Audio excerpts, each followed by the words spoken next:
Do we have any questions first off? Okay, so the thing about, yes, Sean. Talk about being allowed to grip. Yes, of course. Okay, anything with the top. Remember, there are no restrictions on the top person. Top person is just trying to pass the guard. So the thing about questions is that, and I don't know if you've heard this old Seinfeld joke, but like the number one fear that people have is public speaking, more so than death. So like if you're at a funeral, you're better off in the casket than giving the eulogy. Don't worry about it. No one cares. I mean, this is being filmed, but like not that big. So like lots of people will see it. I promise you, however stupid you think your question is, it's nowhere near as stupid as I think it is. No, wait, that didn't come out right. No, there are no stupid questions. Like, however like dumb you think your question is, somebody else is thinking the same thing. Be a mensch. Take one for the team. Take one for whoever else. Like, and further to that, if you're just that mortified in public speaking, you can come whisper in my ear, like in between, and I'll try to answer. Like, I want to answer your question, so I don't want you to feel like there's any like cost or like barrier to asking questions. When you're framing on the bottom, Yes. your knee and elbow, is it better to have the elbow on the inside or the outside of the knee? Yes. No, this, I think you know, this is an excellent question. This is something that usually comes up later in the seminar. So, the same way people are kind of like, so is dead toes good or is live toes good? The answer is yes. Depends. So, if I'm trying to generate force, this is free extra, by the way.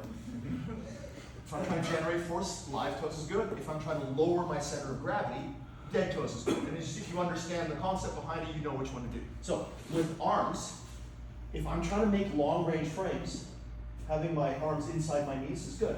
If I'm trying to self-frame or reinforce my knee, having my arms to the outside is good.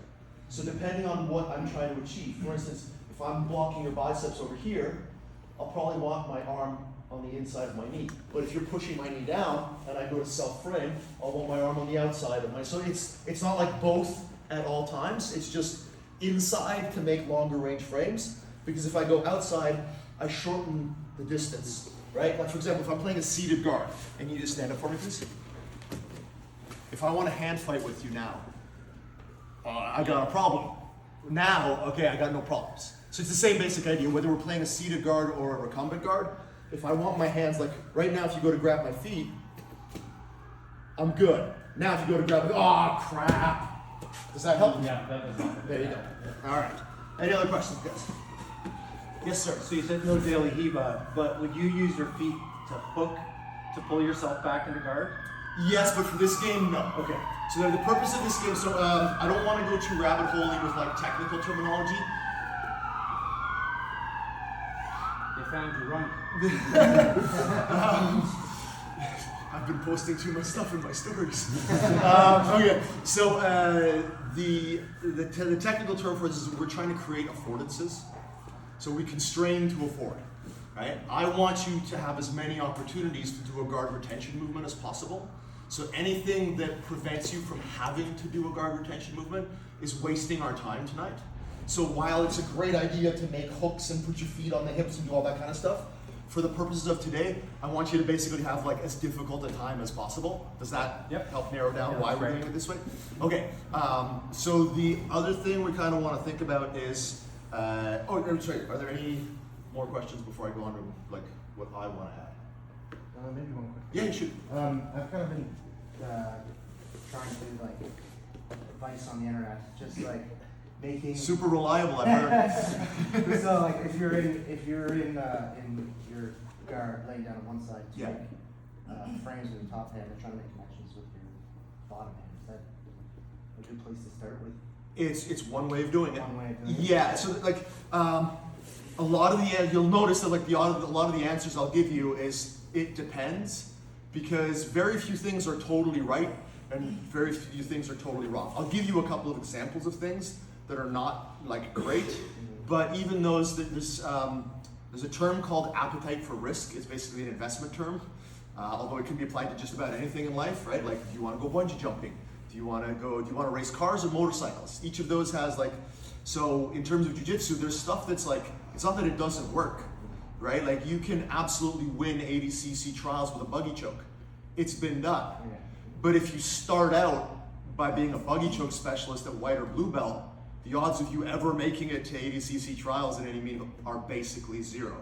So it's like, how risky do you want to be? Do you want to let people pass your guard so you can buggy choke them?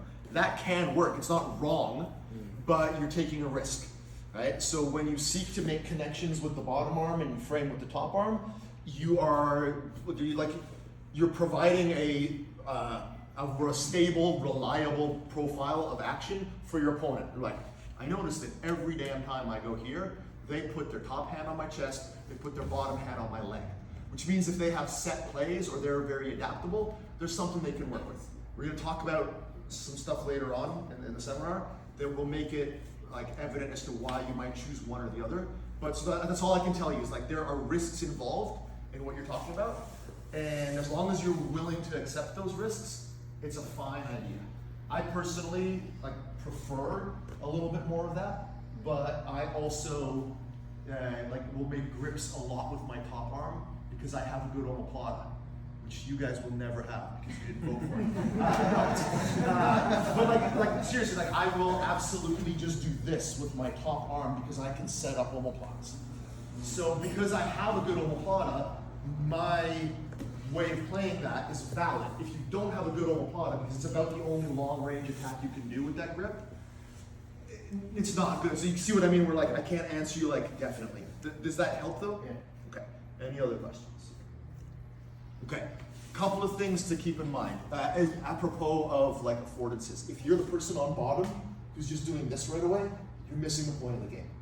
Because if they can't grab your legs and initiate a passing sequence, you're missing opportunities to learn, to get better. So if you are doing that, try not to do it. As far as mistakes go, I can tell you one thing that's largely wrong, and that's doing that.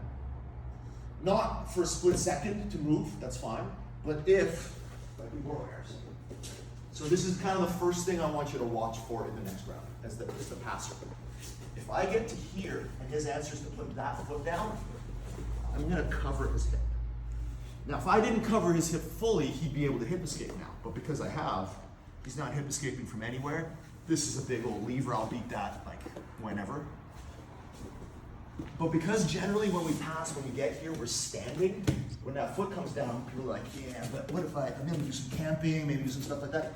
Again, not entirely wrong, but the second I see that, if I do this, I'm probably going to pass your guard about 9 times out of 10. So let's just start looking for that. As the passer, that's kind of the first thing, start looking for that. As the guard player, try not to ever put your foot down.